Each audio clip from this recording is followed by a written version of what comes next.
ہمارے معاشرے میں بیٹی کا پیدا ہونا جرم ہے۔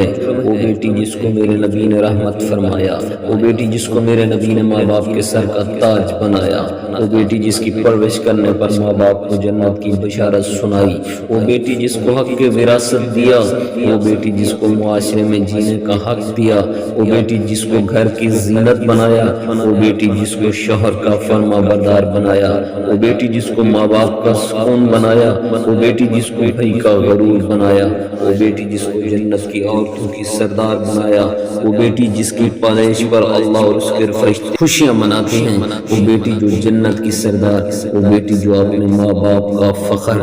لیکن کیوں اس بیٹی پر ظلم ڈھائے جاتے ہیں؟ ہم کون ہوتے ہیں اللہ اور اس کے رسول صلی اللہ علیہ وآلہ وسلم کے بنائے ہوئے قانون کو توڑنے والے؟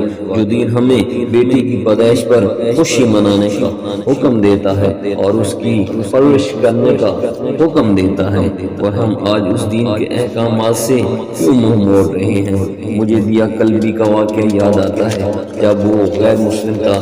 حضرت دیا کلبی فرمانے لگے، یا رسول اللہ، میری بیوی حاملہ تھی اور مجھے کسی کام کی غرض سے دوسرے ملک جانا تھا۔ میں نے جاتے ہوئے بیوی کو کہا کہ اگر بیٹا ہوا تو اس کی پرورش کرنا، اگر بیٹی ہوئی تو اسے زندہ دفن کر دینا۔ دیا روتے جا رہے ہیں اور واقعہ سناتے جا رہے ہیں۔ میں واپس بہت عرصے بعد گھر آیا تو میں نے دروازے پر دستک دی، اتنے میں ایک چھوٹی سی بچی نے دروازہ کھولا اور پوچھا کون؟ میں نے کہا تم کون ہو؟ تو وہ بچی بولی میں اس گھر کے مالک کی بیٹی ہوں، آپ کون ہیں؟ دیا فرمانے لگے، یا رسول اللہ صلی اللہ علیہ وآلہ وسلم، میرے منہ سے نکل گیا اگر تم وہ بیٹی ہو اس گھر کے مالک کی تو میں مالک ہوں اس گھر کا۔ یا رسول اللہ، میرے منہ سے یہ بات نکلنے کی دیر تھی کہ چھوٹی سی اس بچی نے میری ٹانگوں سے مجھے پکڑ لیا اور بولنے لگی، بابا بابا بابا بابا، آپ کہاں چلے گئے تھے؟ بابا میں کس دن سے آپ کا انتظار کر رہی ہوں۔ میرے دیا کلبی روتے جا رہے ہیں اور فرماتے ہیں، اللہ کے نبی، میں نے بیٹی کو دھکا دیا اور جا کر بیوی سے پوچھا یہ بچی کون ہے؟ بیوی رونے لگی اور کہنے لگی، دیا یہ تمہاری بیٹی ہے۔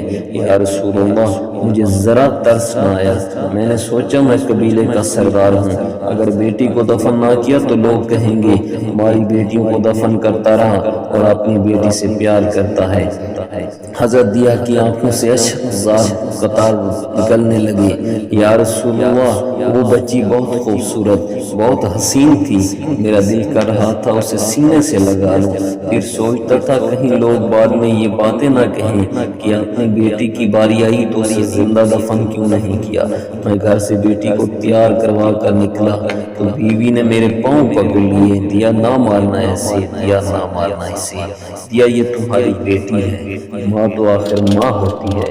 میں نے بیوی کو پیچھے دھکا دیا اور بچی کو لے کر چل پڑا۔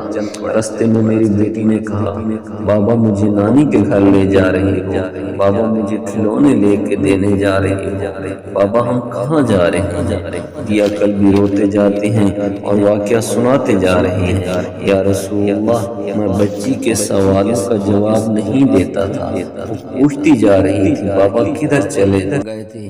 کبھی میرا منہ چومتی ہے، کبھی بازو گردن کے گرد دے لیتی ہے، لیکن میں کچھ نہیں بولتا۔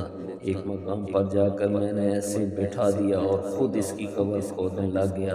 آقا کریم صلی اللہ علیہ وآلہ وسلم دیا کی زبان سے واقعہ سنتے جا رہے ہیں اور روتے جا رہے ہیں۔ میری بیٹی نے جب دیکھا کہ میرا باپ دھوپ میں سخت کام کر رہا ہے تو اٹھ کر میرے پاس آئی، اپنے گلے میں جو چھوٹا سا دوپٹے کا ٹکڑا تھا وہ اتار کر میرے چہرے سے مٹی کو صاف کیا، کہا بابا دھوپ میں کیوں کام کر رہے ہو، چھاؤں میں آ جائیں، بابا یہ کیوں کھود رہے ہیں اس جگہ، بابا گرمی ہے چھاؤں میں آ جائیں، اور ساتھ ساتھ میرا پسینہ اور مٹی صاف کرتی جا رہی ہے۔ لیکن مجھے ترس نہ آیا۔ آخر جب قبر کھود لی تو میری بیٹی پاس آئی، میں نے دھکا دے دیا، وہ قبر میں گر گئی اور میں ریت ڈالنے لگا۔ بچی ریت میں سے روتی ہوئی اپنے چھوٹے چھوٹے ہاتھ میرے سامنے جوڑ کر کہنے لگی، بابا میں نہیں لیتی کھلونے، بابا میں نہیں جاتی نانی کے گھر، بابا میری شکل پسند نہیں آئی تو میں کبھی نہیں آتی آپ کے سامنے، بابا مجھے ایسے نہ ماریں یا رسول اللہ صلی اللہ علیہ وآلہ وسلم۔ میں ریت ڈالتا گیا، مجھے اس کی باتیں سن کر بھی ترس نہیں آیا۔ میری بیٹی پر جب مٹی مکمل ہو گئی اور اس کا سر رہ گیا تو میری بیٹی نے میری طرف سے توجہ ختم کی اور بولی، اے میرے مالک، میں نے سنا ہے تیرا ایک نبی آئے گا جو بیٹیوں کو عزت دے گا، جو بیٹیوں کی عزت بچائے گا، اے اللہ وہ نبی بھیج دے، بیٹیاں مر رہی ہیں۔ پھر میں نے اسے ریت میں دفنا دیا۔ حضرت دیا کلبی رضی اللہ تعالیٰ عنہ واقعہ سناتے ہوئے اتنا روئے۔ یہ واقعہ جب بتا دیا تو دیکھا آپ صلی اللہ علیہ وآلہ وسلم اتنا رو رہے ہیں کہ آپ صلی اللہ علیہ وآلہ وسلم کی داڑھی مبارک آنسوں سے گیلی ہو گئی۔ آپ صلی اللہ علیہ وآلہ وسلم نے فرمایا، دیا پھر سے اپنی بیٹی کا واقعہ سناؤ، اس بیٹی کا واقعہ جو مجھ محمد صلی اللہ علیہ وآلہ وسلم کے انتظار میں دنیا سے چلی گئی۔ آپ نے 3 دفعہ یہ واقعہ سنا اور اتنا روئے کہ آپ کو دیکھ کر صحابہ کرام رضی اللہ تعالیٰ عنہ رونے لگ گئے اور کہنے لگے، اے دیا کیوں رلاتا ہے ہمارے نبی کو، ہم سے برداشت نہیں ہو رہا۔ آپ نے حضرت دیا سے 3 بار واقعہ سنا تو حضرت دیا کی رو رو کر کوئی حالت نہ رہی۔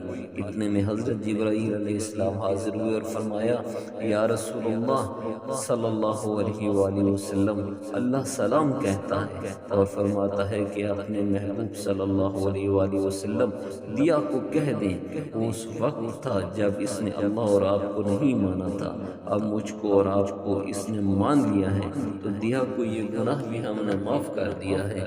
اس کے بعد آپ صلی اللہ علیہ وآلہ وسلم نے فرمایا، جس نے 2 بیٹیوں کی کفالت کی، انہیں بڑا کیا، ان کے فرائض ادا کیے، وہ قیامت کے دن میرے ساتھ اس طرح ہوگا جس طرح شہادت کی اور ساتھ والی انگلیاں آپس میں ہیں۔ جس نے 2 بیٹیوں کی پرورش کی، اس کی یہ اہمیت ہے، تو جس نے 3 یا 4 یا 5 بیٹیوں کی پرورش کی، اس کی کیا اہمیت ہوگی۔ بیٹیوں کی پیدائش پر گھبرایا نہ کریں، انہیں والدین پر بڑا مان پڑتا ہے اور یہ بیٹیاں اللہ کی خاص رحمت ہوتی ہیں۔ وآخر دعوانا ان الحمد للہ رب العالمین۔